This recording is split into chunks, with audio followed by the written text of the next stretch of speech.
மகுடஞ்சாவடி அருகே போதையில் சத்தம் போடுவதை தட்டி கேட்டதால் வாடகைக்கு குடியிருந்தவர்கள் வீட்டு உரிமையாளரை கொன்ற கொடூரம் அரங்கேறியுள்ளது.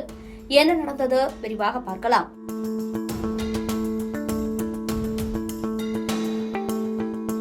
சேலம் மாவட்டம் இடங்கணஞ்சாலை அருகே கே நகரைச் சேர்ந்தவர் கோவிந்தராஜ். 50 வயதான இவர் சொந்தமாக தறிக்கூடம் வைத்துள்ளார். இவருக்கு மனைவி, 2 மகன், 1 மகள் உள்ளனர்.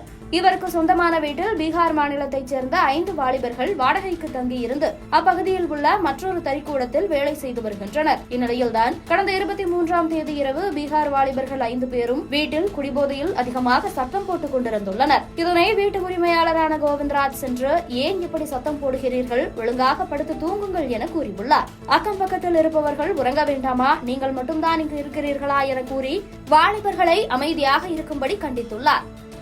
அப்போது அவரிடம் 5 பேரும் வாக்குவாதத்தில் ஈடுபட தொடங்கியுள்ளனர். இந்நிலையில் தகராறு ஏற்பட்டு வாக்குவாதம் கைகலப்பாக மாறியுள்ளது. இதில் திடீரென 5 பேரும் சேர்ந்து கோவிந்தராஜை சரம் மாறியாக தாக்கி கீழே தள்ளிவிட்டுள்ளனர். தரையில் சரிந்த அவர் கீழே கிடந்த கல்லில் விழுந்ததில் பலத்த காயம் ஏற்பட்டுள்ளது. உடனே மகன் வெங்கடேஷ் உள்ளிட்ட உறவினர்கள் கோவிந்தராஜை மீட்டு சேலம் அரசு மருத்துவமனைக்கு கொண்டு சென்றுள்ளனர். அங்கு அவருக்கு தீவிர சிகிச்சை அளிக்கப்பட்டு வந்த நிலையில் மகுடஞ்சாவடி காவல்துறையினர் விசாரணை நடத்தி வந்தனர். குடிபோதையில் ஆபாசமாக தாக்கியது, கொலை முயற்சியில் ஈடுபட்டது உள்ளிட்ட 4 பிரிவின் கீழ் பீகார் வாலிபர்கள் 5 பேர் மீது வழக்கு பதிவு செய்துள்ளனர். இதனைத் தொடர்ந்து தாக்குதலில் ஈடுபட்ட பீகார் மாநிலத்தைச் சேர்ந்த ராஜேந்திரகுமார், அஜய் பிந்த், சங்கர் பிந்த், லவ்குமார், குந்தன்குமார் ஆகிய 5 பேரையும் கைது செய்தனர். பின்னர் அவர்களை கோர்ட்டில் ஆஜர்படுத்தி சங்ககிரி கிளை சிறையில் அடைத்தனர்.